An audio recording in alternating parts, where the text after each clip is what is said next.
Hello, ladies and gentlemen. Welcome to the Frankly Speaking on Fridays podcast. I am your host, Frank Pedor. It is December 29th, 2023, around 2:30 in the afternoon, Eastern New York Standard Winter Digital Time. I have no idea what episode this is. I have no idea how long this may or may not take because I've been gone for months. And months and months. And the reason why I've been gone is probably the entire purpose of this podcast, because it is literally the last Friday of the year, and there is only one person in this entire world who can help me recap what the fuck 2023 was. And that is she's been on this podcast before, many times. My roommate, my best friend, known each other for like 7 years now, and we've gone through a lot, and this year has made no exception to that whatsoever. So, please help me. Welcome, and welcome back, like your third to potentially fifth time on the podcast. Shelby, hi. Hi. What's going on? A lot. Are you ready for some potentially much needed therapy? Yeah, sure, let's reminisce on this horrible jank-ass year. It's been very jank, very ass, very year. So, as always, within my streams, within this podcast, I commemorate every single one with a shot of some sort. This one is no exception, except it is a very good beverage that we'll be having. And I didn't just bring out a shot glass, I brought out some big boys. For two reasons. Number one, we're going to need something to sip on throughout this entire thing. And number two, it's the end of the year, and we may as well. Yeah. So we'll continue enjoying the 10-year Templeton Rye Single Barrel whiskey. Rye whiskey. That's where the R was coming in from. Oh my god. I don't even know where to begin. The beginning of the year. Like, I want to say that I remember what the beginning of this year was, but part of me really doesn't at the same time. Let's see. Well, We were both in insurance. yeah, we were. At that time. That feels like 10 years ago that happened, but it does. Yeah. Well, here's to you, audience. Happy end of 2023. Let's go 2024, and just, I'm glad I was able to experience this year with you. Thank you for everything you've done. Thank you as well.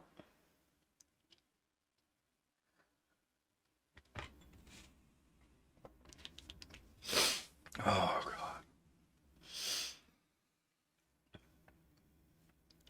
god.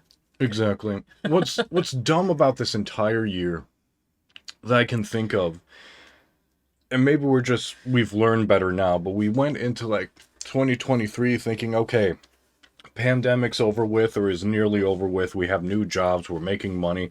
We're in our place. You know, we felt as if we had some sort of stability. Yeah, I think that's what it is. We had hope because we thought the stability was stable. And boy, was that all types of wrong on so many fronts. Yeah. Like, I unfortunately only remember like certain highlights of the entire year. Like January, I know that my birthday, came and went. I turned 31. Yep, he turned the big old 3-1. Which was fine and whatever. But yeah, I remember just driving from my job about, 25 minutes away. Yeah. Monday through Friday, doing that and working in a small insurance office. Making, more than I did before. And again, it was that false sense of security. I think both jobs, insurance jobs, were both the highest paying job we had had. Ever. But yeah. Yeah. It's Like January's just a blur. Like we were just going through the motions of time and working and understanding, our clientele at both different insurance places and just insurance in general, just because it was, someone would call about a claim, but one minor detail that they shared and suddenly it's all against them. yeah. Well, I know that with me in January, I had that little bout with diverticulitis. Oh God, yeah, that's right. Yeah.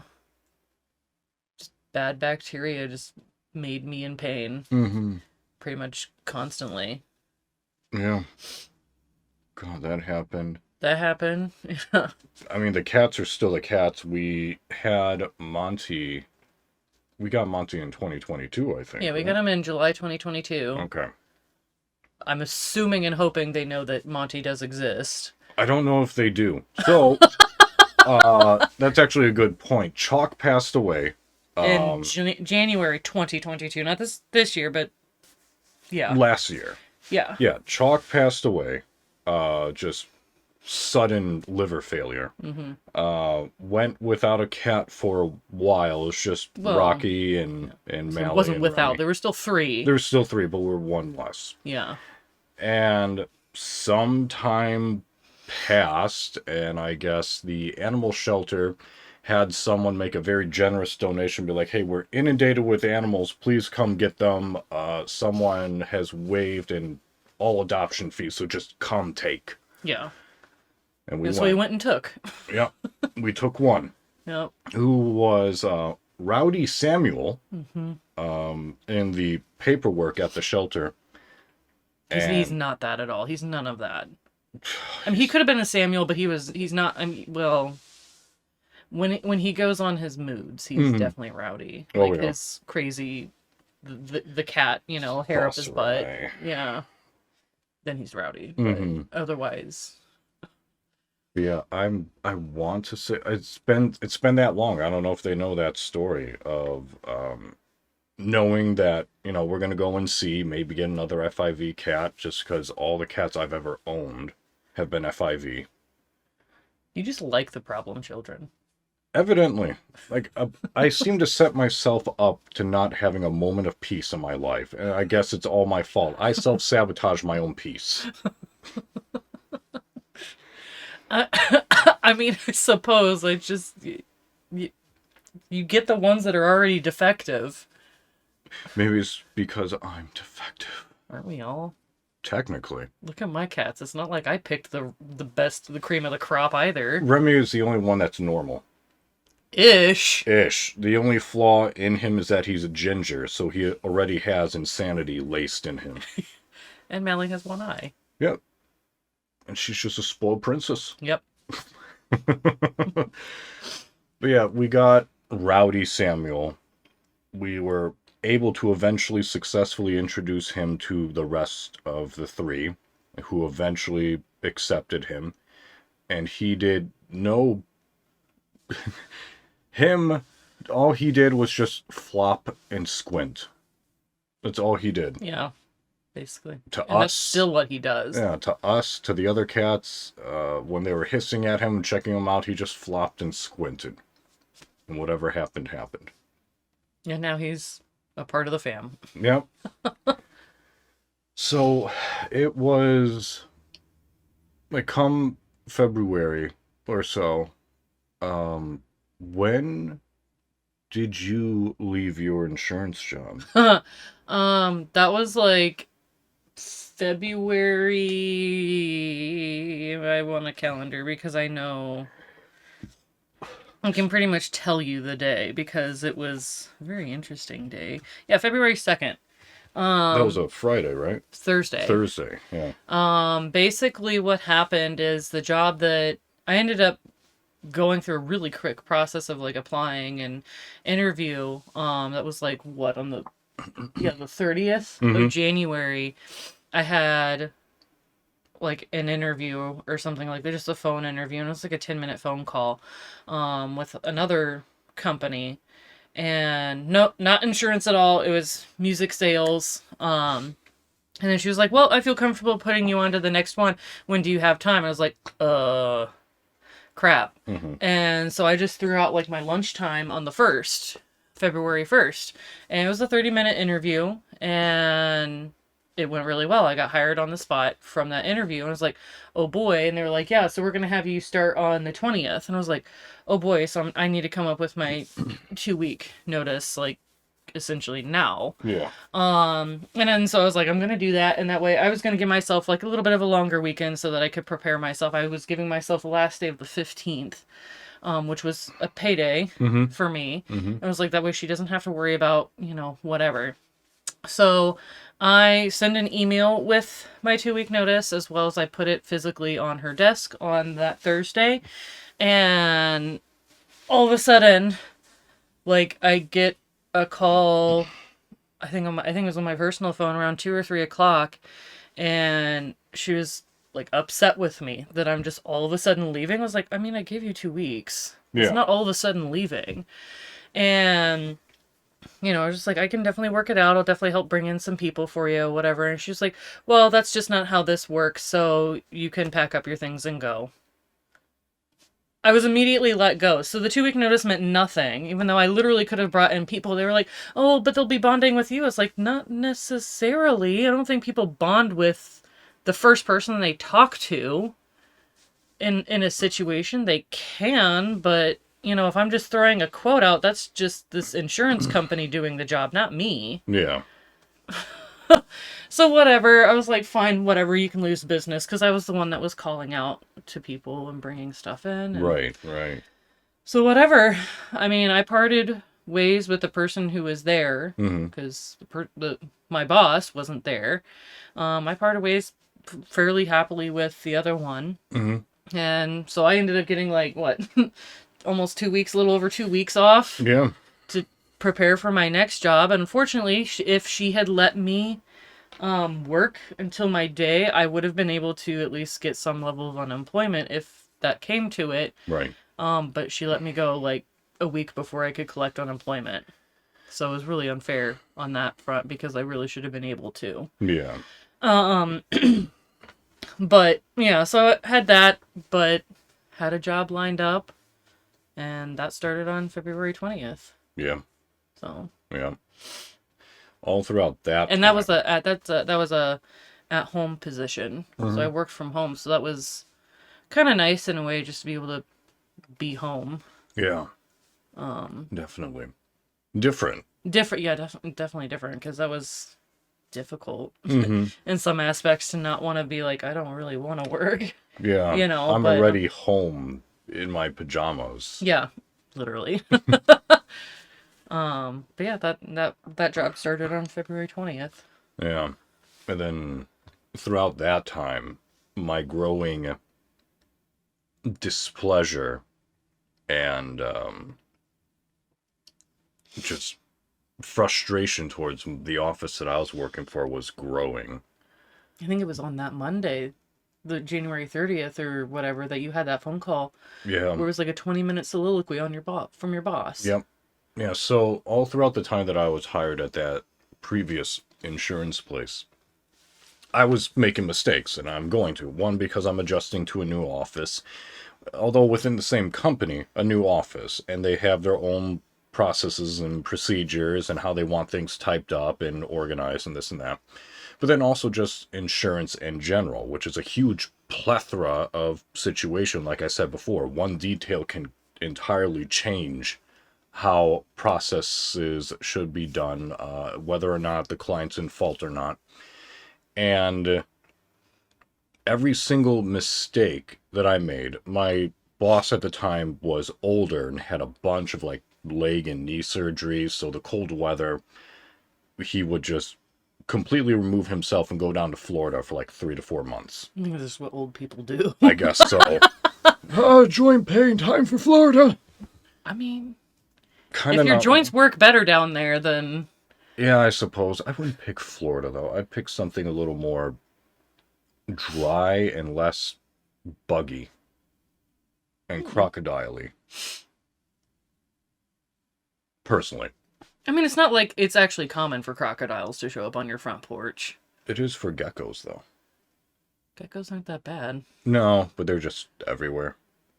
I don't know. I went to Florida and I don't remember ever seeing a crap ton of geckos, so. I need to not judge. I haven't been to Florida yet. I need to go first and find out. Although fire ants ate my Pop-Tarts. Oh, God. So he was in Florida. I was making these mistakes where I'm just trying to learn. You have to make mistakes in order to learn. And I thought that I was learning them through my coworkers. The two who are, well, more versed in experience within the insurance. So I thought I was learning well. And I was learning at a good pace. But apparently it was being documented amongst themselves of every single mistake that I made. And yeah, it was during like right after my birthday or whatever. I get a call from my boss, and basically all the months thus far that he had been gone, or month. Oh yeah, you also put in PTO that was approved and then he didn't approve it for your birthday Right. because of the things that he was just told. Yeah. So Yeah. everything was just thrown back at my face. I'm like, okay, so when they say that I'm doing fine and I'm improving and I'm learning, may or may not be entirely wholehearted. They're stalking and watching my every move. And it's just, yeah, and it just wasn't good. So the thing that probably broke the camel's back was He was also just extra paranoid even at home during that time, which I blame that work, so. Yeah. So the thing that broke the camel's back is I think around the same time that you were let go from your insurance job and beginning this new one, this new sales job, I was able to schedule an operation on my nose that was needed. And I took first immediate availability. I didn't care. I needed this surgery to happen because I was losing a large amount of sleep just because of not being able to breathe properly. And they came to the conclusion that, yeah, my septum is deviated. I had enlarged turbinates again, and they were going to install some sort of freeze bubble on a nerve to help my postnasal drip, which may or may not have been fully successful. But I took immediate action. Yes, schedule, let's go. And then I told my coworkers. Well, my coworkers were all types of pissed off because I scheduled it on a Friday. And I scheduled that surgery on a Friday because they said I was going to be out of commission for a while. I mean, you also worked with me on that one, what my schedule would be able to handle as well. Right.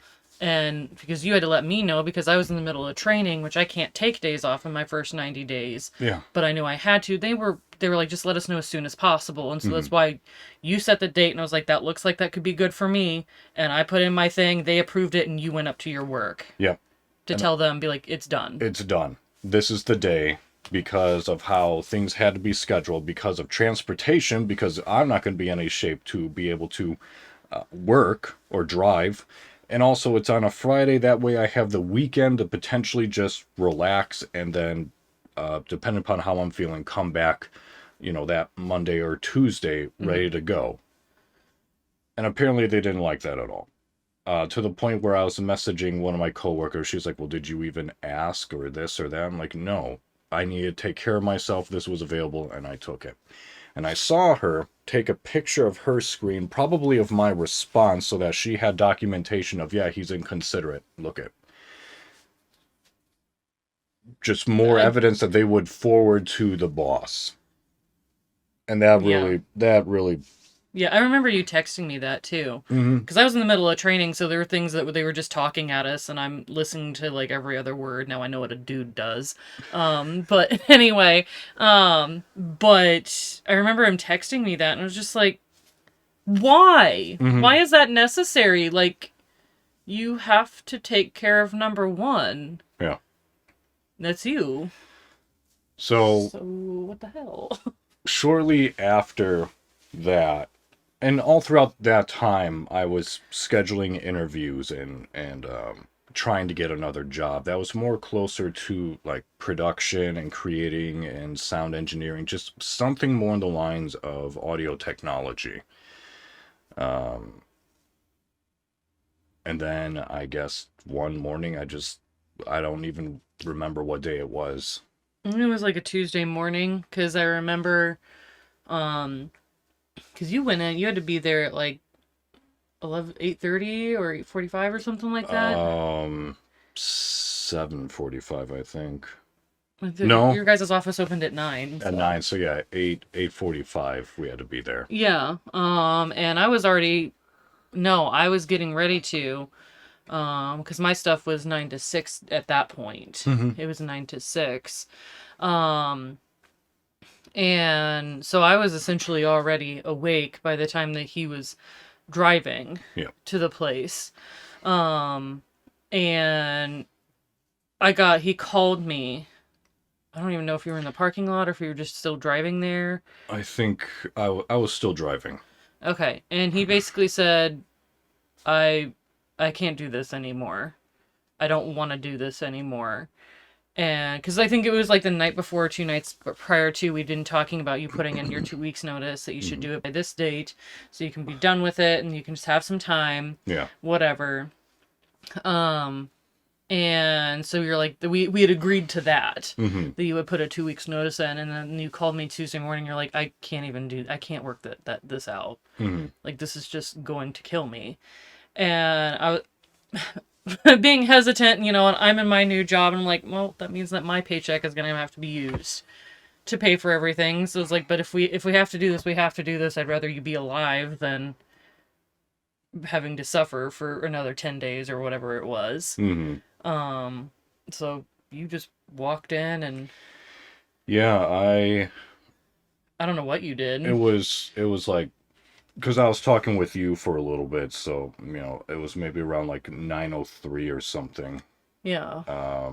We hung up, and I went into my briefcase and I took out a scratch piece of paper, and I wrote my credentials in order to log into my PC in case they needed any files on it. And I wrote in the hours for my last paycheck. Yeah. And I walked in and I detached my key. Yeah. And I locked the door. I walked in, went to my desk, put that piece of paper down, put that key down, and I walked out. When I walked in, because you know how that office is set up. Yeah. When you walk in, off to the right where that one coworker is that took the picture, she was on the phone with someone. And the coworker that was behind my desk had someone sitting in front of them. So I didn't have to talk to them or explain myself or anything. I just went in, put down the key and the piece of paper, and I walked right back out. It wasn't until later that day that I got a call from the boss. Yeah. And he left like a 2-minute voicemail or something. Yeah. But yeah, that was essentially it. I don't think you've talked to them since. No. No, I spoke to the woman that sat behind me just because of changing. Yeah. The more shit that came. Yeah. But I didn't do so with like nothing lined up or in the pipe work. Like, I had a couple of interviews, and one of them was with the job that I have right now. So I felt comfortable and confident of securing that job after my first phone interview with them. They wanted a second one almost immediately. Yeah. So I'm like, I have something in the pipeline. I have something coming up. I just need to alleviate my mind from that environment. This is all February. That's a March. March, yeah. That was March. Yeah, and within March, I finished my training for my new job, and then that was when the next shitty stepping stone of our year started. Was in March. Our property manager was wanting us to show our unit. So to explain the hierarchy, and it's even what we're in right now. Our hierarchy is that there was a landlord and we had our property management system. Our property management system worked for the landlord essentially as like the go-between. They do take care of the rent, they do all that stuff, and they do the maintenance. Yep. And then we're just the tenants. So the landlord, the one that actually owns the property that we were in, wanted his daughter to see our place of living, because according to what our property manager said, and this is what they were told, that his daughter was interested in becoming a landlord herself and wanted to see what types of properties her dad took care of. So if she wanted to take over from him, or, take on her own properties like ours. Yeah. And, well, it was, COVID was still kind of a thing, and I'm immunocompromised and whatnot, and I didn't really want to be sick, especially in my first beginning of my job. I can't really afford to be sick at this point. And I think it was at this point that you were actually now officially at home. Yes. And we went round and round, and apparently there was a whole lot of miscommunication towards the beginning of all that, but then we ended up showing them our unit, and they wore masks and stuff like that. They were in and out in like less than 15 minutes. Long story short. Yeah, long story short. So whatever. So that happened, and going into April now, I turned 30. Woo. Woo. The big 3-0. Woo. Not as daunting as what I thought it would be. I think it was a few days after that, we were just like, yeah, we're ready to sign the lease for our place of living. Yep. And I message in, and I didn't hear anything for like a week, I think. Yeah. And I was like, what the heck? Like, they're usually pretty quick. I know that they were changing offices too, so there could have been some of that. So I think I either called or I emailed back again, and they're like, oh, we're so sorry, been doing the move thing. However, upon contacting the landlord, he no longer wishes to renew your lease. You have to move out by the end of your lease date. Yep. And I was like, what? We didn't do anything wrong. And they're like, you didn't do anything wrong. And I was like, okay, so when we showed our unit, you promised that we weren't going to be getting kicked out. And that's exactly what's happening. And they're like, yeah, he lied to us. You would think, I would think that with fair housing, there should have been potentially some sort of legal ramification that we could have utilized, but I don't know. There should have been, but I don't know. Anyway, so that was all types of like, oh shit. Yeah. Just shit now officially hitting the fan. And this was all before your surgery. Yep. Like a week before his surgery. And I'm like, oh my God, I'm freaking out now, because now we have less than 3 months to get our crap all packed up that we weren't planning on packing up, because we have a lot of crap. And I was like, oh my God, what are we going to do? You just got a new job. We can't exactly just pack up and move into another city or something. Yeah. And so I'm like, oh my God, this is just stressful beyond anything.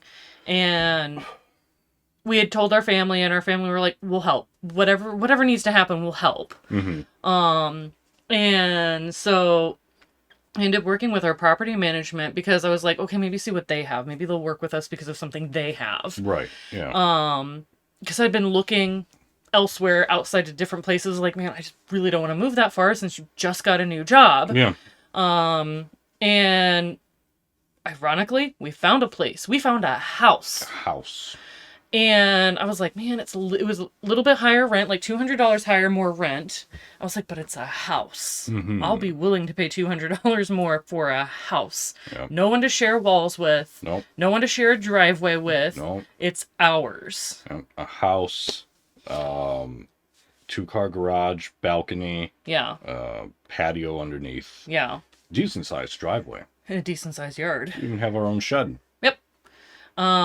Well, as he just said, we have our own shed. We live in that place now. Our property management system was, or company, I suppose, was willing to work with on that one. I shared that, was like, well, what about this place? And they're like, let me check. And they checked, and they're just like, well, it's yours if you want it. And we're like, wait, really? Really? We have a place to go? And it was only like 2 minutes away. Yeah. From where we used to live. Yep. So there was at least that, but now we still have to move. Yeah. Still have to move, still have to balance work, still have to deal with my surgery. Yeah. Well, I don't think we really started dealing with much of the move until after our concert in May, and after your surgery, after the concert. Yeah. We were just like, nope, we're just gonna get the shit that needs to be done.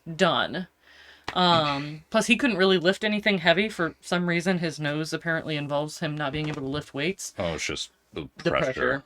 But either way, I always thought that was a funny thing that they're like, yeah, you can't lift anything. Can't lift anything. And I was just like, wow, you really do have your aunt's nose. I do.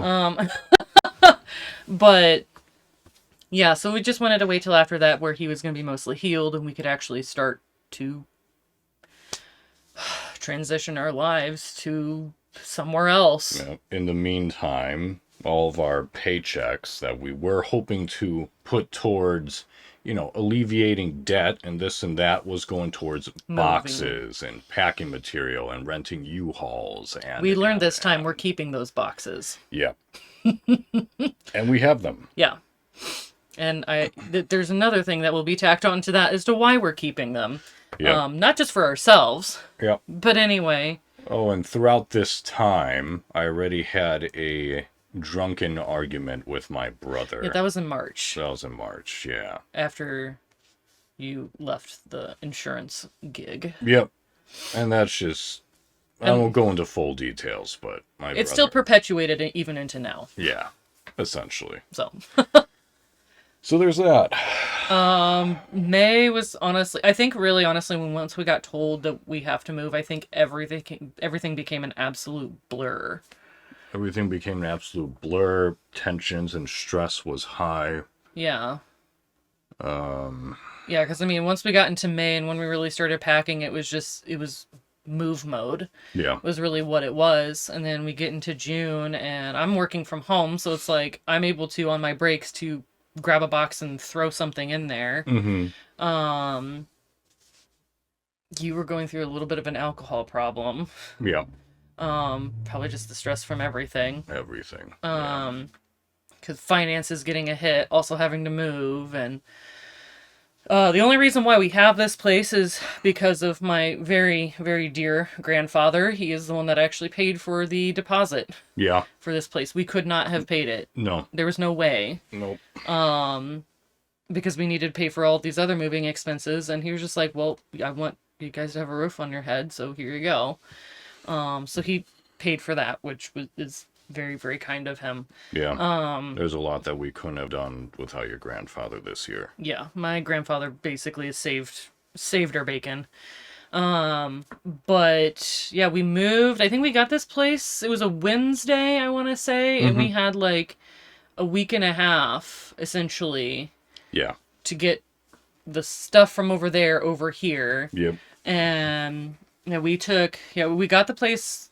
Not the last Wednesday, but the the second to last Wednesday. Yes. In June. It was like the 22nd or 23rd or something like that. Around there. Probably the 21st. Yeah, because we got rid of this place. So because the next Wednesday would have been the 28th and the 30th is the last day of June, and that was a Friday. Right. Yeah. Anyway, sorry, having to get the date. So we got the place on the 21st. We didn't immediately move in that day just because we had the U-Haul planned for a specific time, and I think we had a U-Haul planned for Friday, I want to say. I think we both took Friday off, where you at least had it where you went into your meeting and then you came right back. Yeah. And it was Furniture Friday. That I do remember. It was Furniture Friday, and he and I moved the bulk of our furniture that day into this place. And luckily our neighbor was not there that weekend, so we could just we told our former neighbor, which we still love her to death.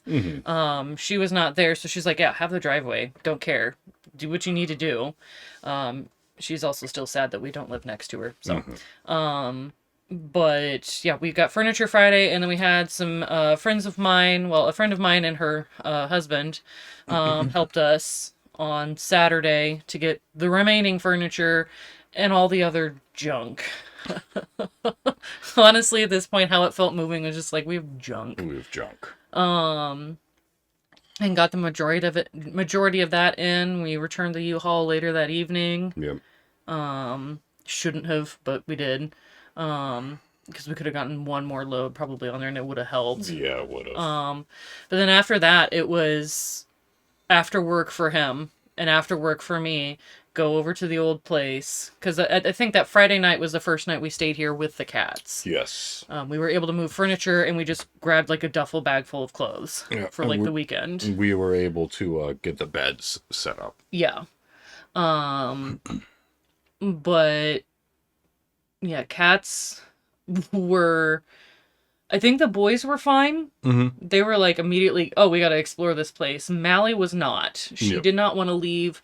I probably shouldn't have forced her to leave, but I was like, girl, get out of the doorway. Yeah.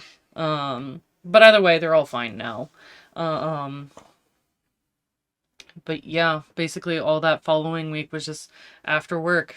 Basically, after work, go there, clean things up. We were just making a effort to make sure the upstairs was essentially clean by Wednesday evening, because the carpet cleaner was going to be coming in on Thursday. So I wanted to make sure the upstairs had everything. Just throw it down the stairs. Don't care. Just throw it down the stairs. Get everything. Vacuum. Patch. Yeah. Do all the stuff that we can do. And then that way the carpet cleaner just had access fully and completely. And then after that, I was just literally get everything out from downstairs, which it really wasn't much. No. Downstairs, and we got the place completely cleared Thursday evening. Mm-hmm. And I think I took a half day that Friday, to join you with the move out inspection. Yep. And got our security deposit a month later after that. Yeah, it took them a while. It took them 45 days. Yeah. And that was the other thing, that was a little bit of the hiccup in that system, because they told us that they would give it back to us as quickly as possible because of the inconvenience, and 45 days just is not quickly. And also like the last day that legally they could withhold it from us. And we got it. Yeah. So fine, whatever. But we did at least get it back, all of it. Mm-hmm. That was the other thing. I was like, if we sit there and we don't, like, I'm gonna be upset because we worked really hard to get that place back. Really hard, really fast. Yeah. Because that was the other thing, is that we were permitted to move into this place earlier than what our end of lease was. Yeah. So we had to work even faster in order to... Well, it's just so that we weren't having to pay for a half a month over at the other place. Oh, yeah, that's right. And because I didn't want to do that. Yeah. Just pay the last full month of June and then just be done with it. Yep. Because they were giving it to us in June. This place to us in June. Yeah. But then, I guess celebrated my mom's 60th. Mm-hmm. The following day, after fully getting rid of our former place. Yeah. And moving into here, next day, we went over to my mom to celebrate her 60th and explode some fireworks. Because July 1st, we're around the 4th of July, so my mom usually always gets fireworks blown up on her birthday or around her birthday. Absolutely. But yeah, I did that. I think that was a very much needed type of celebration, even though it was just for my mom, but it was like for us, it felt like other things. We needed that type of blowing release. off steam. Yeah. Even though it rained, but we were still blowing certain stuff up. Yeah, no, it was good. Yeah. It was a good time. But then your parents came over the following weekend. Yes. To kind of help with some things. Yep. But yeah. Meanwhile, we're balancing jobs, and I wasted all of my PTO that I finally gained at the end of May. I wasted all of my PTO and vacation time to move. Yeah. And they told me that they would work with me on that, but they didn't. Yeah. By the by, whatever. Take a quick moment of break just to say the new artwork that you're viewing right now, if you're watching this on YouTube, was done by BookwyrmPrincess. Or is it Princess Bookworm? BookwyrmPrincess. BookwyrmPrincess. Yep. She is a friend of ours who we met through my twitching and streaming, and she was able, upon my request, to go ahead and create this custom artwork of when Shelby does come on the podcast. And ta-da! There it is. I think it's super neato. Yep. If you don't know what Monty looks like, there he is right there in Shelby's lap. Yep. He usually picks my lap on streams, or I plop him there or whatever. But yeah, he's usually there. Yeah. So thank you, Bookworm, for your talent and also just providing me and Shelby your talents for our own individual purposes. Yeah, say on my stream, she's done that stuff, and she's doing more for me right now. Yeah, so. Absolutely. Oh, God. Over halfway through the year. Yeah, Jesus.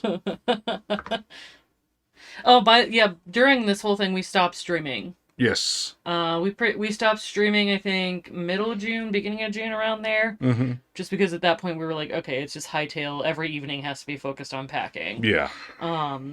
Including packing up our video game consoles and all that wondrous stuff. PC. Yep. And so I don't think we picked up streaming again until after your parents. Yeah. I think we took at least a month. I know it was a good chunk of a month off. Yeah, I don't think we started streaming again until like what, August? I thought we at least got one in July. But July? Maybe. You could be right. I don't fucking know. Yeah. This whole year, pretty much once is a damn blur. Once May hit after our concert, I fucking have no idea. It could have happened. Yeah. And people were surprised. Somebody could have told me an asteroid landed in our yard and I would have totally forgot about it. And I was like, maybe. No kidding. Maybe that's why the dent's there. I don't know. Oh, also throughout this, we even traveled to some cons. Yes, yeah. Throughout all this bullshit. Yeah, well, in March, we went to Lexington Comic-Con. Yes. And that's where we got Avenger. to meet... where we were with Avenger. Yeah. And we got to meet Sylvester McCoy, who is the 7th Doctor. Yep. Doctor Who. Actually, I can just say his name. He's been on this podcast before. Brandon. Yeah, Brandon's been here before. But yeah, we went to Lexington. That was end of March, I believe. So during the time that you didn't have a job, somehow we still managed to make everything work. And then, it was end of August that we went to Indie PopCon. Yes. And Bookworm came here. So we have met her and she has seen the place that we currently reside in. Yes. And she also saw our backyard be flooded. Yeah, that was the very first time that our backyard got flooded. Oh, speaking of natural occurrences with the weather, our very first week here. Oh God, yeah. Our very first week in this place, and I think we still had the old place still. Mm-hmm. But yeah, it was like the first weekend, like that Sunday after U-Haul's gone, we're done with everything. We had a storm come in and drop like a little bit smaller than golf ball sized hail. Mm-hmm. We couldn't get our cars in the garage because all of our crap is in our garage. Excuse me. And while we were moving, we were facing hot temperatures. Yeah, it was extremely hot temperatures. Like the few days prior, but then like the first day we had hail, and we had hail like 2 or 3 times that week. Yeah. Oh, and tornado warnings. Oh, tornado warning. Yep. Yeah, that's right. And we got to see the spinning. Yep. So all in the very first week of us living here is like, I don't know if that's a good sign. Is it just getting it out of its system and now we're fine? Yeah, or what the fuck is this omen supposed to mean? Yeah.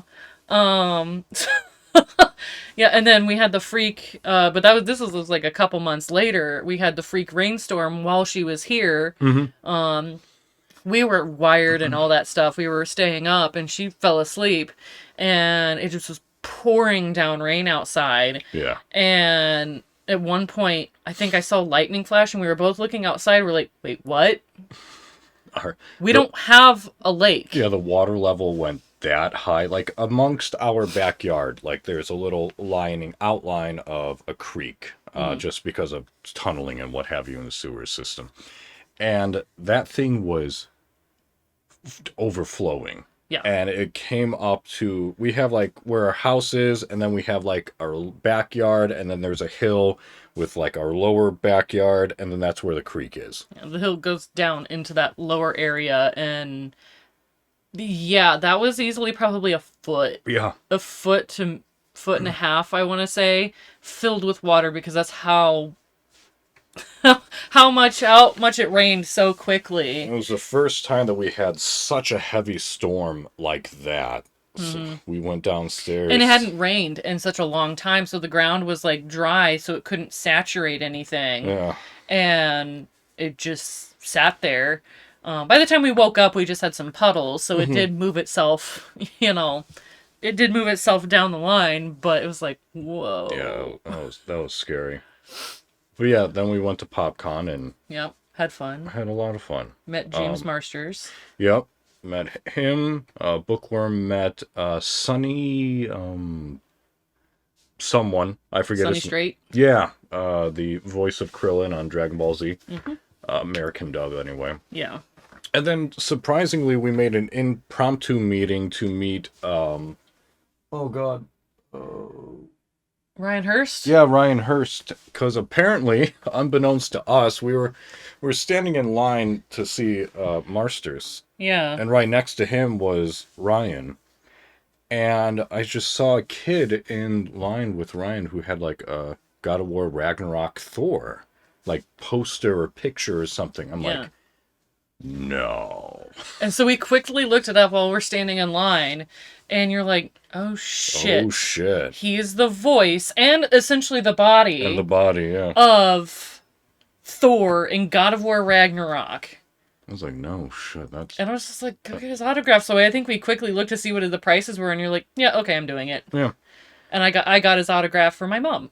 So happy birthday. Yeah. Happy belated birthday. Yeah, he's probably... He's most known for American Chopper, or whatever that bike show is, and then being Beta in The Walking Dead. And now, for me, fucking Thor. Yep. So that was cool. So what next catastrophe happened? Yeah, let's see here. Because we're moving in, getting things moved in. We're both doing our jobs. Yeah. Well, end of July, beginning of August for me was my company's brand split. Yeah. Because my company was running two different music businesses, I suppose, at for all of us. Yeah. And as a salesperson, I was having to work with two different companies.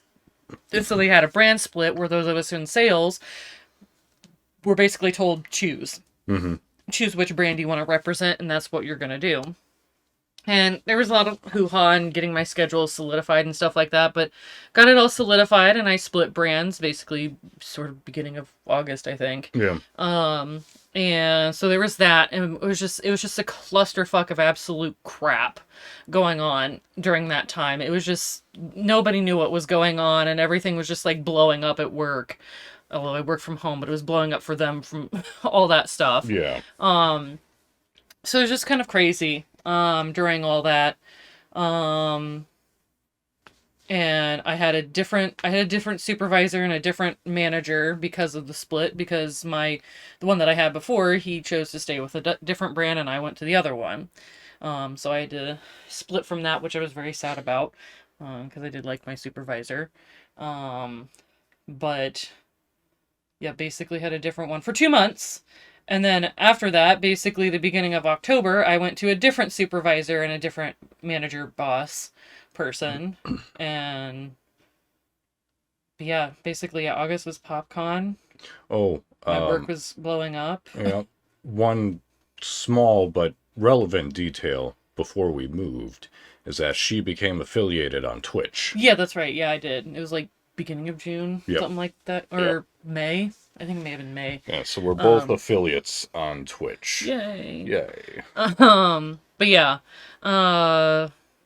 August, September, I really don't know what the fuck happened in September. I really don't think anything happened. I think it was actually a calm month. Possibly. There may have been something, but we don't remember anymore. Yeah, it's hard to tell nowadays. I mean, my work was just my work. I got back into the radio industries and I do radio sales. Mm-hmm. So my entire job is just talking to local and national businesses on, hey, do you want to buy some air? Yeah, basically. But that's overly simplifying it. But it's a lot of work, but it's a lot of fun and there's some creativity. In a way, you kind of work sales and advertising, not necessarily just sales. Right, yeah. You sell advertising. I sell advertising. I sell advertising airspace, Yeah. essentially. So it's fun and nice to be back in the radio industry and to Yeah. be utilized as a voice and also just a creative prospector, I Yeah. guess. I don't remember September. I have the month pulled up just to see if like a number of a day Yeah. makes, nope, nothing. Nothing. Literally nothing. Okay, October. I don't even know. Just work, Halloween. Yeah. Our neighbors that we have here are cool. Yeah, shit was starting to hit the fan a little bit.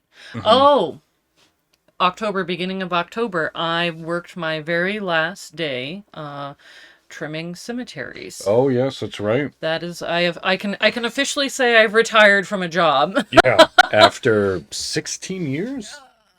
Yeah, 16 years. 16 years. 16 years. I worked with my family trimming cemeteries up to the point that I think last few years that we ended up working in 5 different cemeteries. It started out as 1 and it expanded to 5. Well, I think for my parents it was like 6 or 7. Yeah.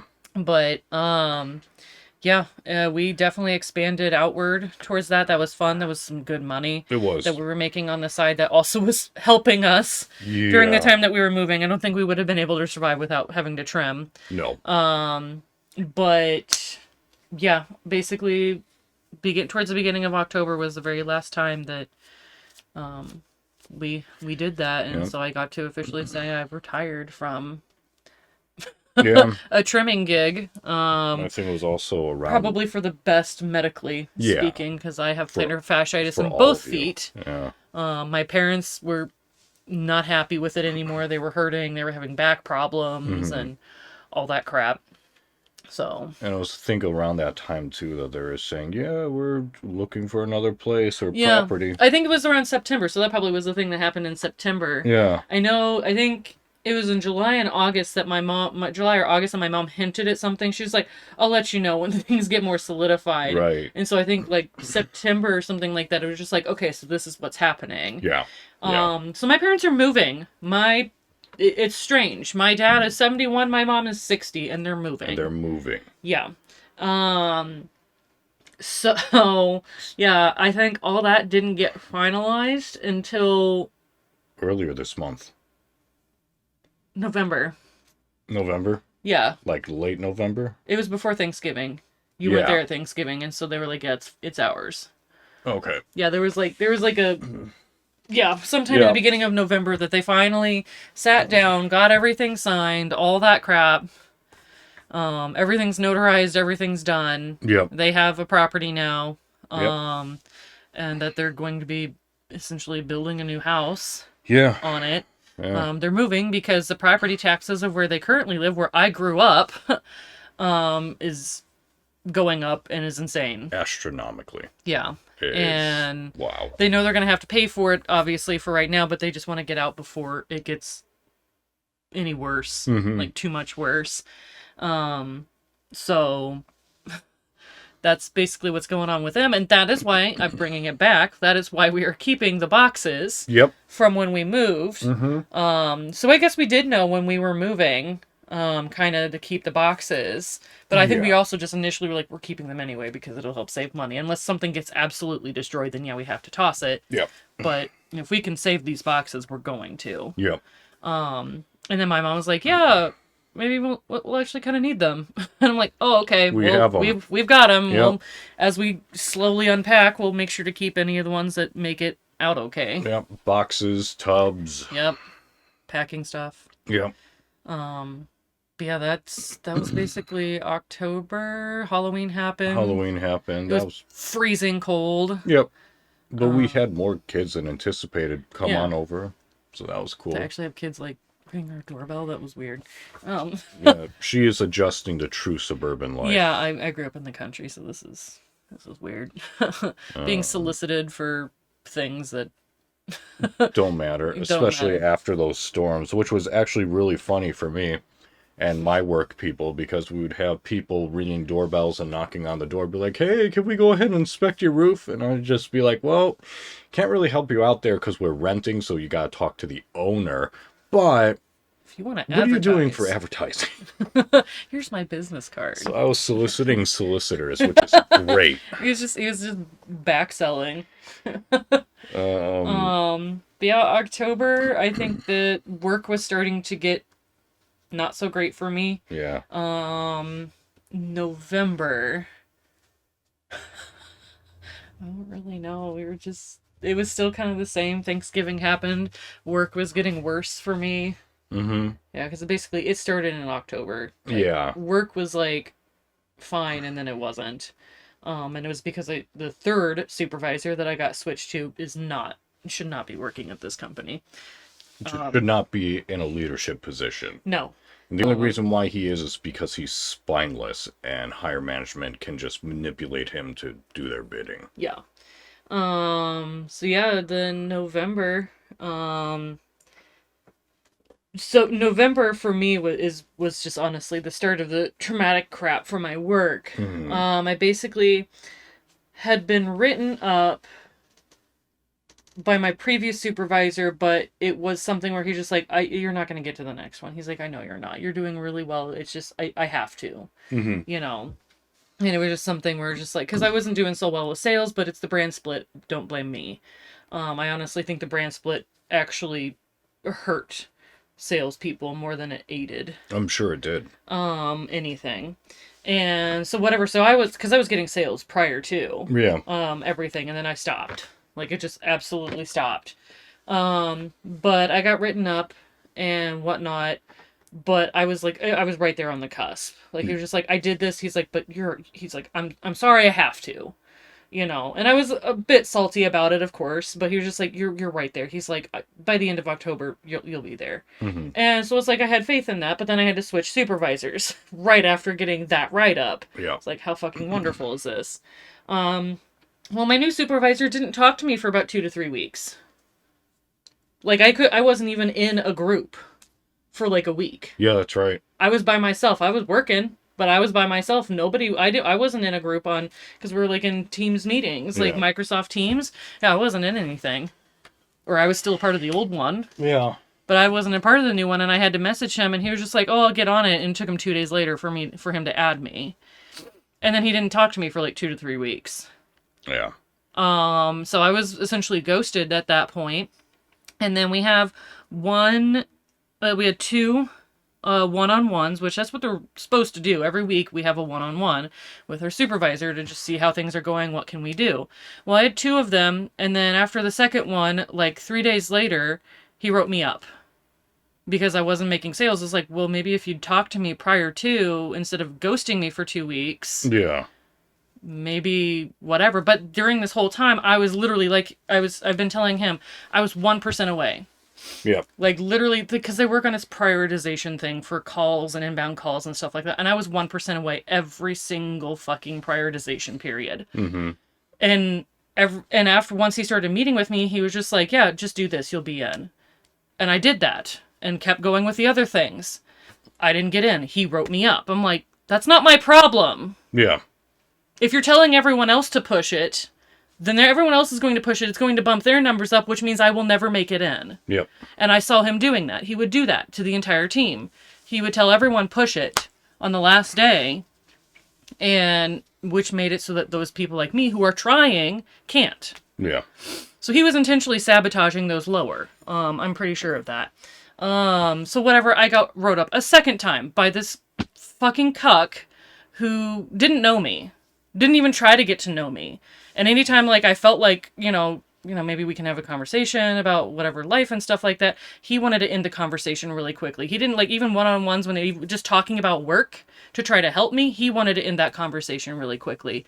Like, with my first supervisor, I could have a one-on-one that lasted 30, 45 minutes. Mm-hmm. And they were helpful. Yeah. And even with the one prior to, I could have a 30-minute, he's a lot more busy than the third guy. So I understood the 30 minutes, but I felt like they were so much more meaningful to what I'm trying to do, to trying to communicate with things. Third guy didn't want to have anything, didn't want to hear anything. No, didn't want to hear any of my excuses, even though they weren't excuses. I was trying to lead into being like, well, how do I? Yeah. Because it's not like I'm doing this and that's what makes me feel comfortable. And I think that's what makes my customers feel comfortable. Whatever. And he'd just be like, no, like he'd just get up. Like, I don't think my one-on-ones ever went past 15 minutes with him. Wow. Yeah. So he's not a good supervisor. And so basically, I got wrote up this a second time. And there's nothing in our handbooks that says anything about the number of times that you can get written up for anything. It just says it's up to their discretion. They can literally like if they just look at you, they can just fire you essentially, so that they're clean, clear and free on that apparently. Evidently. So whatever. But I got wrote up. The second time was literally like, hey, you have a goal, meet this goal. If you don't show any improvement or you don't meet this goal. That's what I thought it was. I thought it was or you don't meet this goal. Then, we're going to have to have a discussion. There was nothing that said we're going to do the thing. So that's what happened after Thanksgiving. I didn't get any calls. I didn't get any sales on Black Friday, and they promised that all of us that even were not in prioritization that we would. I didn't. Mm-hmm. I didn't even get any on Cyber Monday. Yeah. But I got about $10,000. So, okay, $6,000. I was about to have 10 in 2 days. I got $6,000 worth of sales in a day and a half, because the Tuesday, Wednesday. Right. And the Wednesday after Black Friday, they... at noon, they like, hey Shelby, do you have my supervisor's like, hey Shelby, do you have time to meet up? I'm like, oh, impromptu one-on-one, fine, whatever. So I get in there. Oh no, it's both my supervisor and the manager, and I'm like, I know what's happening. Mm-hmm. And so I was like, I'm getting ready to get written up again because the prioritization had been released and I wasn't in it again for the 5th time, because prioritization periods was every 2 weeks. Yeah. And that was I was doing really well from October on, being right there. For the 5th time in a row, I was right there. And they were like, well, because of everything and because you're not in prioritization, we're going to have to let you go. And I was just like, okay. I didn't even fight it. I didn't even want to fight it. I didn't even have the energy to fight it, because I was, at that point, I had 2 appointments later that day that were going to push the sales to about $10,000 for me in 2 days. Because, fine, I didn't get it Friday or Monday, but Tuesday, Wednesday, I was about to have $10,000 worth of sales. I did improve. I went from making maybe $500 to $1,000 every 2 weeks to $15,000 in less than 2 weeks. Yeah. Would have been more had they not let me go. Yep. I was told also that I had till the end of November, not November 29th. I thought at least they'd say something, on Friday or whatever. Yeah. But they didn't even do that. They let me go before the end of the time. So whatever. So yes, I've been fired from the job that I started working on February 20th, and I'm okay with it. Because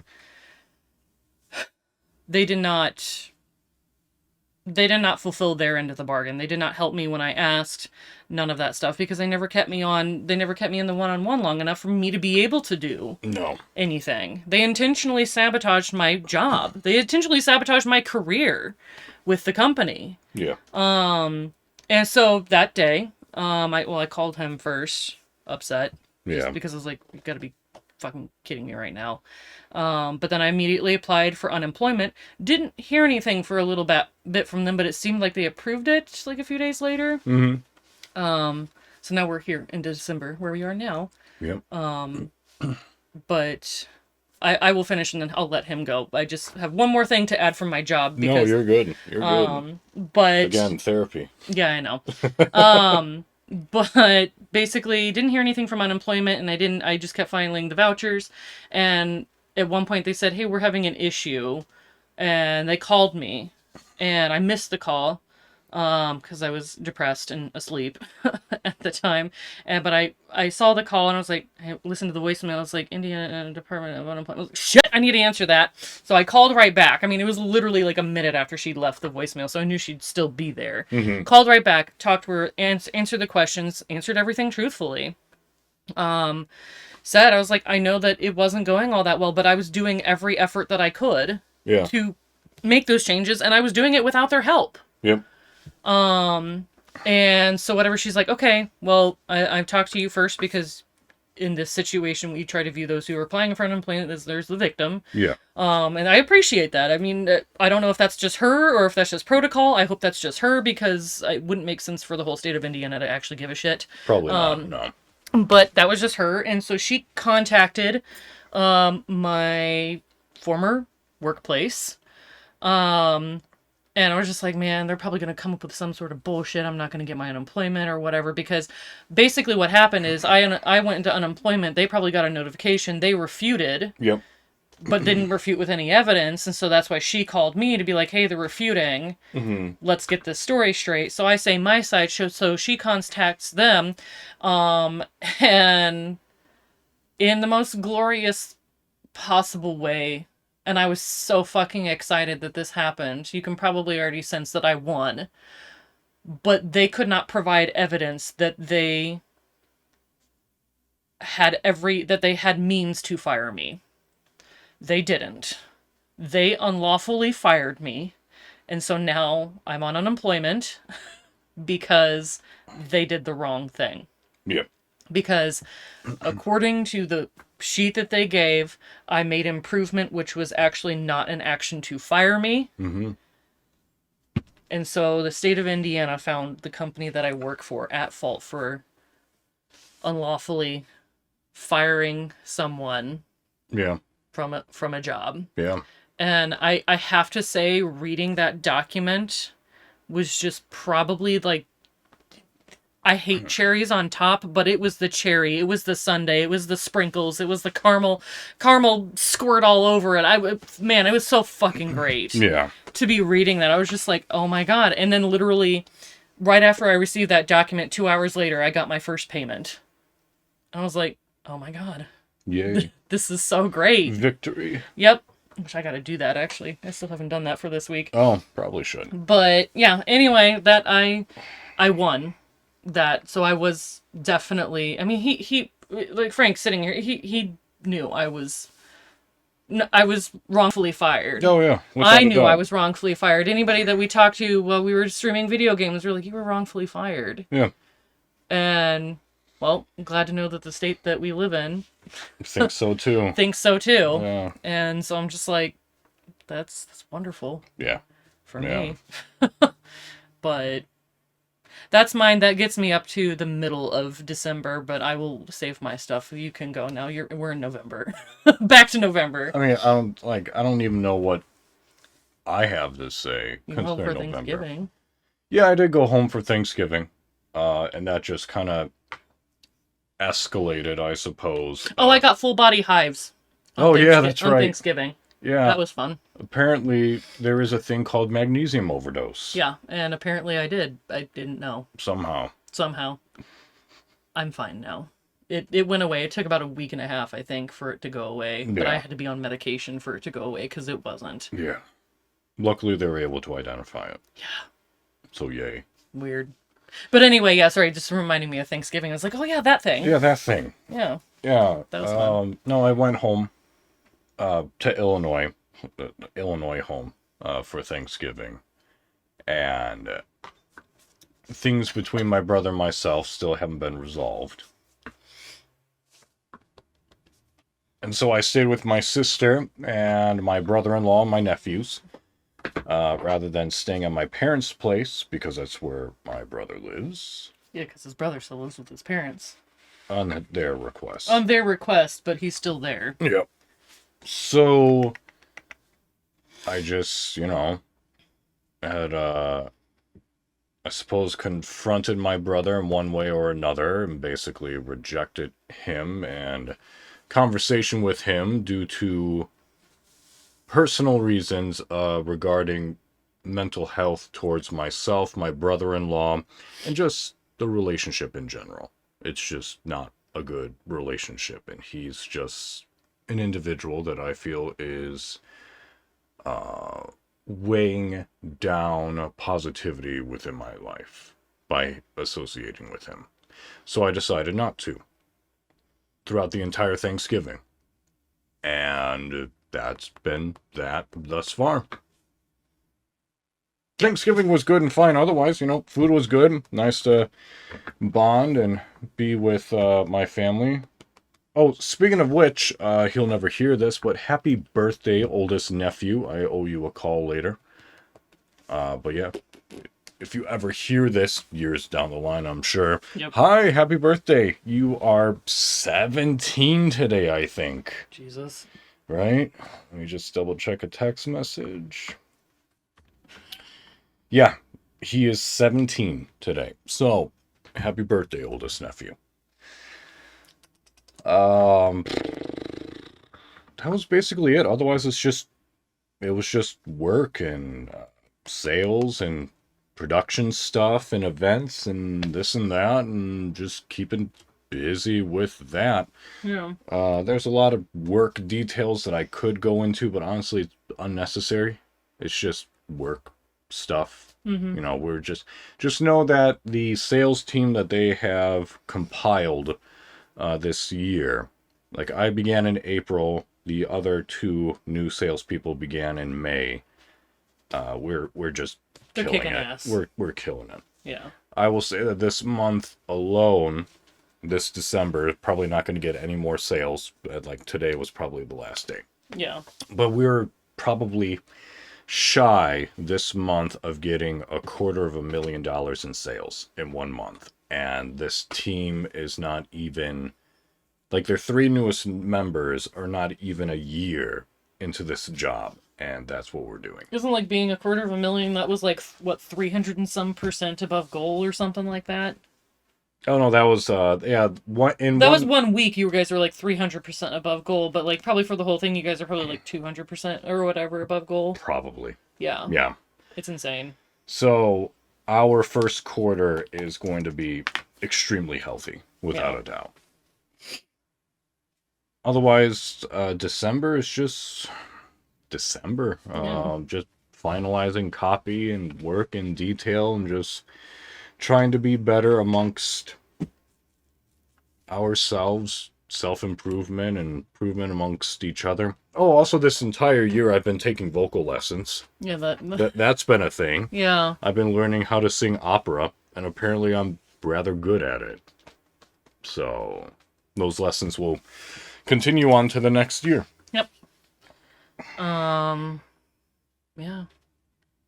Well, I guess from my thing after my job, and just kind of getting that affirmation that I was fucking right all along.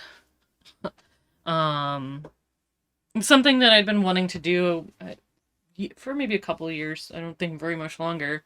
That I kind of wanted to start my own business.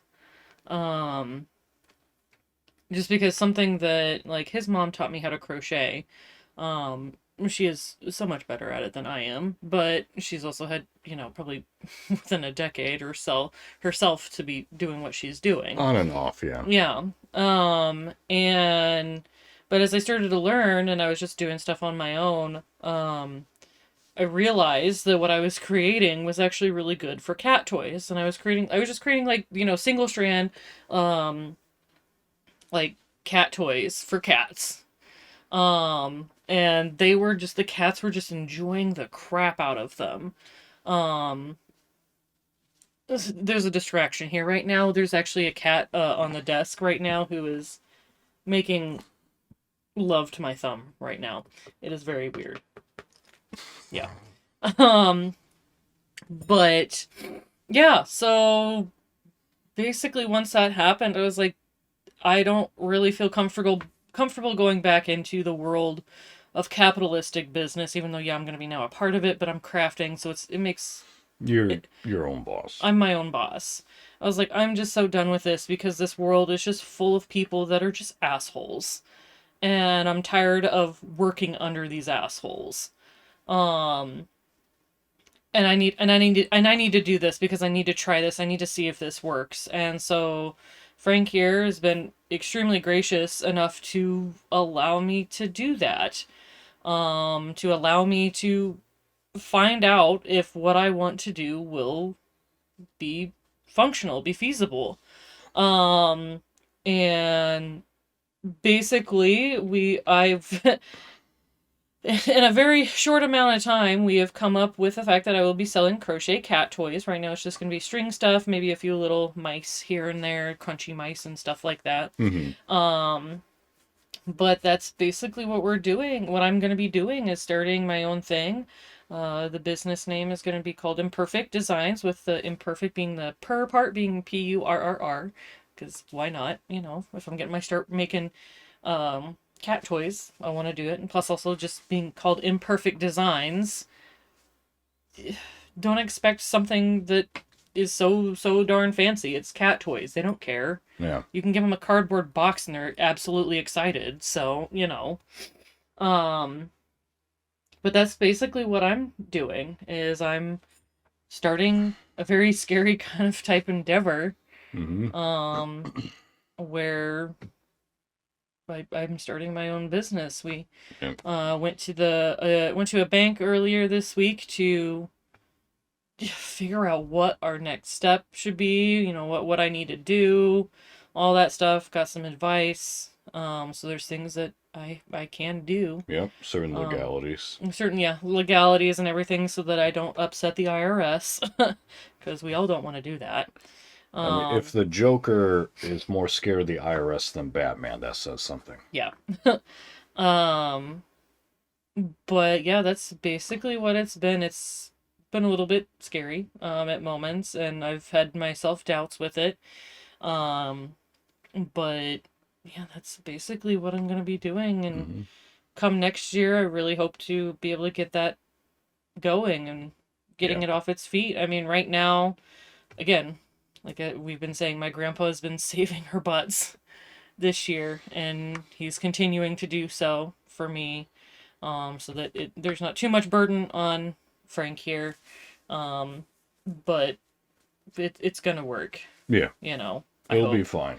But yeah, so that's kind of the other thing. That's why it's like, you know, we're not all upset. We're sitting here telling you all the shitty stuff.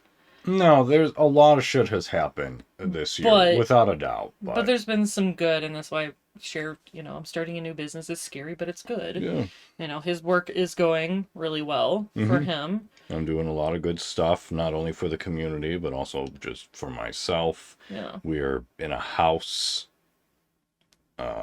We don't share walls with people. No, that's a thing that we keep saying. We don't share walls with people. That's so amazing. Because it's the first time that we're able to have that type of luxury, since our parents. Since we lived with our parents. Yeah. Yeah. So it's nice to actually have a house with a two-car garage where both of the vehicles are actually in them. Yeah, that's the other thing. Yeah, I think that was, October? Ish, yeah. I think October, November, or whatever, that we finally got both cars. Both cars are in the garage, so that way, you know, he's not going to be one of those chumps driving to work with snow on his car because he parks in a garage. Yeah. So. And that's something that even some coworkers who have owned a house for like 20 plus years are like, yeah, I've never been able to do that. I have too much shit. Yeah. I'm like, well, I do too, but apparently, yeah, you know, whatever. But yeah. No. We've got most of our stuff unpacked. There's still boxes in the garage. Yep. We'll get to them eventually. Yeah. Even if it's a box a week. I think a box a week would get it done probably by the end of February. Yeah, easily. Easily. Even if we feel as if, hey, we got one box down. Let's go for another. Let's go for another. I know there's a box out there that only has 3 things in it. It has a soccer ball, a window scraper thing, and a sand pail for a beach. Oh, perfect. Well, that's easy. So, yeah. No, there was that. Me going into the opera lessons. Oh, I'm still with my agency. I should mention that. And he still gets a call back for every audition. Yeah, so except one. The streak this year, because of surgery and moving and this and that, I wasn't able to participate in all the showcases that the agency did. However, I was able to participate in 5. Out of those 5, I got 4 callbacks. So the fact that I'm on an 80% streak.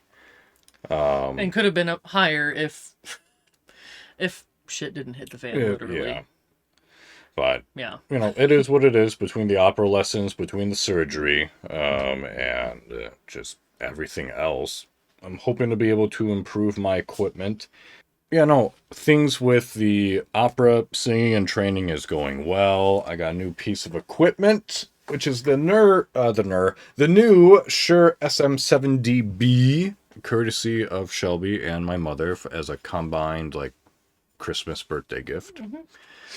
So I look forward to doing that. And yeah, just trying to get back into what we were trying to do for ourselves this year, what was supposed to be this year, which was denied from us. So now next year, hopefully 2024, we're able to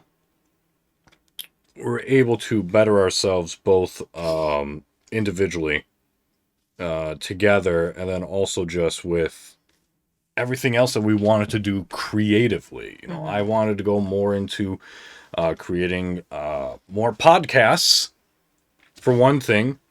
But yeah, because we had the plan to do the Miyazaki stuff. Like once a month, we were gonna. Yep. Or like once every other month, we were gonna talk about all the games in depth, because we had that one where it was all in one, but we were like, okay, we're missing some things here. Because there's a lot of cool lore and characters that you can dive into for all those games, and we wanted to do that. Well, we couldn't because of time and money and stress and. So hopefully next year, you will see Imperfect Designs on Etsy. By the by, be on the lookout for that. Yep. You'll see that. You'll see potentially more streams from us. You'll see more podcasts. Probably not every week, but every other week. I'm planning on doing a mixology stream once a week. Yeah. Every Saturday is my hope, if I have to do more, because there's one that we're going to have to do more right now. Whenever I do my taste testings, I like to get that done quicker. Right. If it's bulk stuff, which I do have one. But... yeah, I would like to get back into my bedtime stories, because I know people who are enjoying those. Like, there's a lot that we wanted to do this year that we couldn't. And we felt robbed on more than one thing. So hopefully... I will say this much... Go ahead and finish. Just hopefully, knock on wood, just we're able to accomplish and do what we wanted to this year, next year. Yep. Except, I suppose it's a little bit of an advancement for you, because now I'm actually just now you're doing it. Yeah, like I'm having to leave the actual public sector and do my thing. Yeah. But yeah, thing I was going to say is that our property management company, they worked with us very well. I mean, things could have, we wish other things could have happened for us, but obviously we have to follow legal guidelines and everything with the move and whatnot, which is why I'm super grateful for my grandfather, because without him, we would not have been able to make this happen.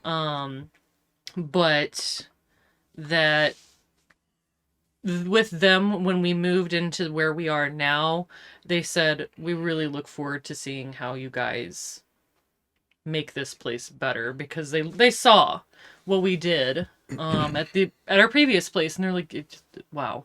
Yep. Like, didn't think it could get better, and you did. And so they're looking forward to what we do here and how we help things around here. I mean, we've got a huge like front like garden type, more like flower garden, but like all the way like wrapped around half the house essentially. Yep. And that's going to be a huge project for us this coming spring, is we're just going to rip it out. Yeah, straight up. Just ripping it all out. We might, we're only going to keep one layer of that layer. I will say I did read something the other day. Don't know if this is factual, but apparently layering down newspaper stops. Wet newspaper stops weeds more than that stuff. Interesting. No amount of mulch or anything like that will stop weeds, but if you layer like on the dirt, you put the newspaper on it and it's wet, it stops that stuff. Like, I wonder if it's just the ink that gets in there and the weeds don't like it, but I don't know. That's something, but it's all going to get ripped out. It's all going to essentially get gutted. It's all going to be redone so that way it looks nice, because right now there's like 3 layers of like, it goes from like rock to another layer of rock, I think, and then it went to mulch. Yeah. And we're just like, Oh my God. There's a lot to be done. There is a lot to be done.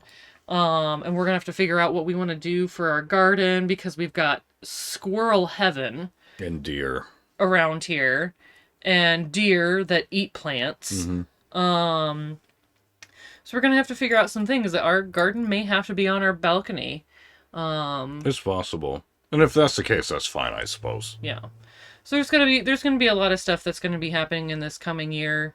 Just even if it's a minimal garden for this year, I'd at least, a small salsa garden instead of what I wanted before, which was a large salsa garden. Yeah.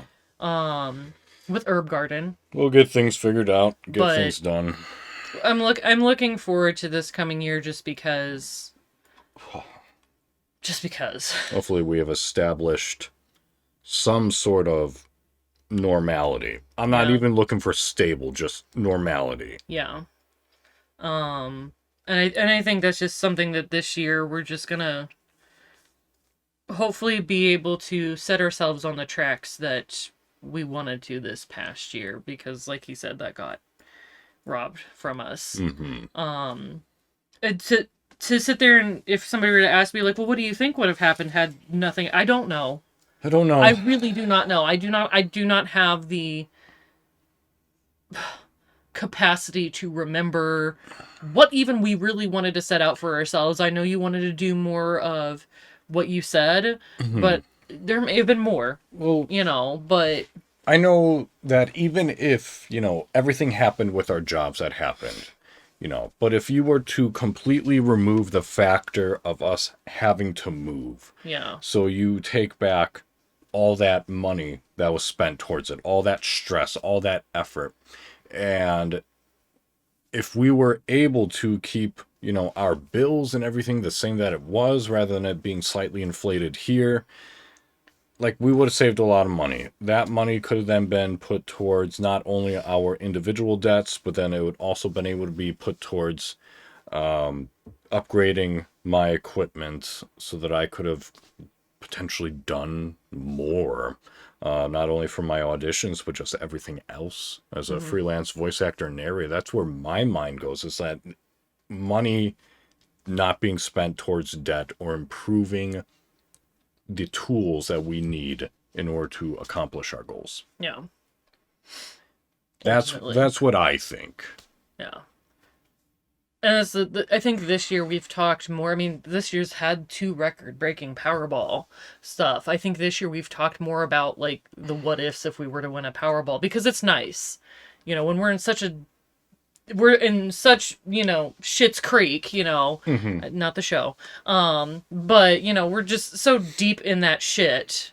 It's nice to think about, like, what would we do with money? To have a financially free, be debt-free opportunity and be able to do what we want to do. I know that I think pretty much the first thing that we have first few things, obviously, is pay off our own debts, student loans, credit cards, and whatnot. Just absolutely eradicate that. And then I think step 1, get our cars fixed up to, and step 2 is like get our cars fixed up to what we need and everything. Because I know my car needs help, your car needs help. But then like the step after that is actually purchasing the place that we currently live in right now. Yep. So that way it's actually ours. Yep. And depending on, how much we would have won in the lottery. I mean, if it was like $5 million or more, and that's after all the fun taxes. If it was $5 million or more, I think we would do all that, purchase this place, and we'd renovate this place. Absolutely. Because this place, it is great. There's a lot of potential. But there's so much more potential for this place, and especially getting a separate garage. Yeah. That's something that I really, really would prefer to have, but we have to do what we got to do. And honestly, I'm not sitting here trying to complain about this place, because we have a roof over our heads and we have more than what we did before. There was no sidestepping even. It's always been going up one step at least every time that every time shit's hit the fan. Absolutely. We've always made sure to take a step forward, even though the shit makes us take a step back, but we make a larger step forward. Do our best to. Yeah. And so that's kind of been this year. It's just holding on for dear life. Essentially. Essentially. But I guess here's the 2024 then. I think that's just about everything, and that's in a nutshell. Mm-hmm. I'm fairly certain. So, I guess let's just cheers to the new year. Yeah. Yeah. I mean, there's really nothing else. Like, this year, it happened. Yeah. That's our story. Hopefully, we're able to go ahead and accomplish and achieve and strive and et cetera, to everything else that we wanted to this year. Yeah. And taking those big steps. Yep. Yeah, it's kind of interesting for both of us, really, because I'm taking a big leap into something none of us have done. No. And he's been doing a big leap with his voice acting and narrating that nobody else in his family, my family. No. You know, and it's the same thing with me. Nobody, his family, my family have done this stuff. So we're both sitting here. I don't want to say this, but like the black sheep. Yeah, no, we're paving our own way. We're paving our own way. I mean, hell, no one in my family, well, except for my aunt, I'm the second one of the family to have a master's degree. Yeah. Well, except for Doc, but you know. In my family, I'm not all that miraculous. I do have a family member with a master's. So. That's true. But I am only one of 3 with a college degree in my family. Yeah. One has a master's, one went to seminary school, and I have my bachelor's. Holy crap, yeah, I come from a well-educated family. Yeah. Shit. Yep. Yeah, because I have my master's. My sister essentially has her bachelor's equivalent of a nurse. Like master's equivalent, but yeah. No, she's not there yet. I mean, she's an RN. I thought that was always like to the master's point. I thought that was. I don't know. She has officially become an RN. Yeah, that was May this year. That was May. So congratulations to your sister for making that happen. She is officially an RN. She's officially an RN. So you want her in the apocalypse. Absolutely. Yeah, I have my master's. She's an RN. My brother has 2 bachelors, technically. My father has his bachelor's in industrial engineering. My mother, I think, only has her associates. I think she's been some credits away from getting her bachelor's, but she's never been able to, like, solidify that. No. My aunt has her master's in hospitality management. Mm-hmm. My cousins, they have their master's degrees. I think. I know at least bachelor's to both of them. Yeah, damn. Well, sorry. No, I grew up differently. So, Yeah. You know. Technically, if there was another family member, I would have 2 people with a master's. But he passed away. So, He did. Yeah. Unfortunately. That was years ago. So Yeah. that has nothing to do with this past year. But no, we are the black sheep. You're doing this. I mean, I do have something similar. My parents do have their own thing. Yeah. But they're doing it together, and they've been doing that since before they knew each other. No, they haven't been doing that at the LLC. Oh, okay. No, they've been doing that for the past 20 years, though. Gotcha. And then I became their employee. Fuck that, it's child labor. That's what children are good for. But, yeah, I said employee with, quotations. But that's the thing, is, like, that part of that job was the 16 years with the trimming. Yeah. So I did get paid for that. Yeah. But... Yeah, they've been doing that for easily about 20 years now. Yeah. So what I'm doing is I'm at the birth of it, but I'm not doing an LLC. I'm doing sole proprietorship. Yeah, you and I. So it still is absolutely different. Yeah. No, you're going into the crafting. I'm going into the acting. Hell, as far as I took... It's still artistry. Mm-hmm. As far as I took, music is the furthest that anyone in my family has done. Mm-hmm. So, yeah. I can't say that. No, your aunt My aunt taught. taught and got her master's in music education. Yeah. So I can't say that, but I technically, performance wise, I'm pretty sure I'm right there with my aunt with performing and everything. She sings, but I play. Yep. So as far as that goes, I think her and I are both right there with performing. Yeah, probably the most highest performance that I have done, and it wasn't even to the public, was when Cleveland Orchestra came and did a residency at Indiana University with Jacob, and I was sixth horn in Holst the Planets. And I sat right beside the rest of the Cleveland Orchestra and whatever ensemble it was that I was invited to, and I performed with them. Probably the peak of mine. I don't even really want to say performing in Europe because it was just fun. Yeah. Although we got to do some things with a lot of historic sites and everything. Yep. I want to say the peak of mine was getting to meet my idol, Sue Nigro, contrabassoonist, and getting a lesson from her. That was yeah, no, I'm never gonna forget that.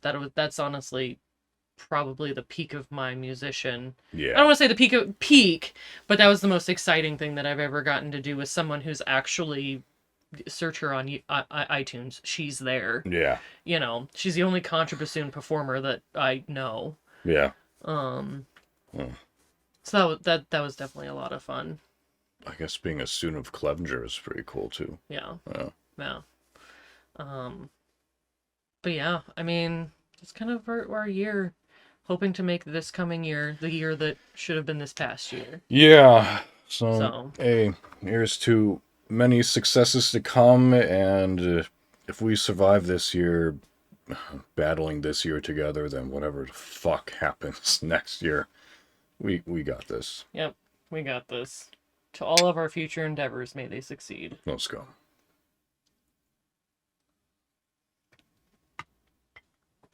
All right, everyone. That whiskey is good. Yes, it is.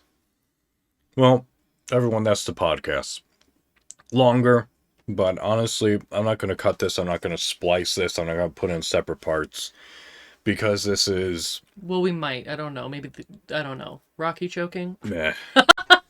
It is the end of the podcast as Monty has just fallen asleep, so it is the end. It is the end. But yeah, long overdue podcast for those of you who listen. Yeah, I can't recap anymore or say what is to be expected come next year. We're just going to be busy bees, and like I said, we're going to do our best to improve ourselves individually in order to try and accomplish what we want to, and also just try to better each other as well. So with that said, thank you for listening to the Frankly Speaking on Fridays podcast. I'm Frank. I'm your host. Thank you, Shelby, for being a part of this. Always willing to come back. Hopefully we'll be able to do those Miyazaki podcasts next year. Hope so. I look forward to that. Is there places people can find you? As of right now, since literally there's so many working parts for me, but right now it's going to be Twitch. It's probably going to be the most active form for me right now with my mixology streams as well as just video game streams because we all have to blow off steam some way, and alcohol's not the best way. But yeah, it's going to be Twitch. I'm just QueenShelbeast on Twitch. I do have an Instagram as well as a Facebook page that is also just QueenShelbeast. And if you are wanting to check out my new up-and-coming storefront that will be on Etsy, not yet, I will be posting things, but I do have a Facebook page of Imperfect Designs, and that's the Imperfect with an IMPURRRFECT, Imperfect Designs. Same as Instagram as well. But there will be some upcoming updates with that, as well as I'm getting my artwork done by the lovely BookwyrmPrincess who did his artwork. Yep. But that will be up and coming hopefully within the next couple of weeks. Yeah. So it's gonna be a lot of business for me. Discord. I guess so. I don't know. They'd have to have my link in order to get in my Discord. Oh, that's true. Okay. Well, if you join her on one of her streams, ask for the link for her Discord. Yeah. Yeah. I have a lot of channels that you can talk to me through on there. Share your life, all that fun stuff. We care. Yeah, absolutely. Y'all know where to find me. If you don't, it's going to be in the description below, so look there. Anyway, it's been a long one. Thank you for listening. Good night, everyone. Happy New Year. Happy holidays. Be safe. Do better by yourself. Become the person that you want to become. So and don't let anybody else tell you how to be. Yeah. You do you, which is best for you. Yep. So, yeah. Hopefully, if everything goes well, next podcast might be on the 12th. Do I dare do a birthday podcast? I'll probably do like a 25th podcast. Yeah. Yeah. Record it the night before and post it. Absolutely. Yeah. But yeah, hopefully be on the lookout for the 12th for a new FSOF podcast. So, until then, thank you. Good night. Sleep well. Sweet dreams, etc., etc. Happy New Year, and we will talk to you next year. So, thank you, everyone. Good night. Bye-bye. Bye.